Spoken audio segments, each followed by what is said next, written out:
বাবা-মা থেকে সন্তানরা শিক্ষা গ্রহণ করে। দেখা যায় মা এবং ছেলে খাচ্ছিল, তখনই তার শ্বশুর আসে খাবার নেওয়ার জন্য। কিন্তু দেখেন সে তার শ্বশুরের সঙ্গে কতটা বাজে ব্যবহার করে।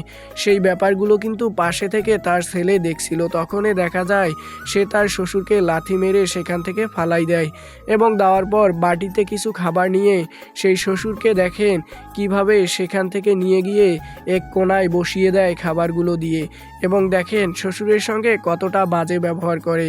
এমনটি যে শুধু ভিডিওর মধ্যেই হচ্ছে এমন না, এমনটি কিন্তু বাস্তবেও ঘটে চলেছে। তখনই দেখা যায় সেই ছেলেটি সেখানে আর চুপ করে বসে থাকতে পারে না। সে খাবারগুলো রেখে সে তার দাদার কাছে চলে যায় এবং দাদাকে দেখেন সেই ছেলেটি জোর করে এনে তার চেয়ারে বসাই দেয় এবং বসাই দিয়ে তার মার হাত থেকে খাবারের বাটিটি কেড়ে নেয়। কারণ সে তো তার মায়ের থেকে এই শিক্ষাটা গ্রহণ করেছে।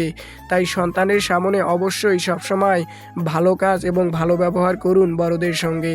তখন দেখেন সন্তান তার মাকে সেখানে বসাই দিয়ে আসে এবং মাও কিন্তু তখন তার ভুলটি বুঝতে পারে এবং সন্তানটি বলে যে বৃদ্ধ এবং বড় বয়স্কদের সঙ্গে সবসময় ভালো ব্যবহার করুন।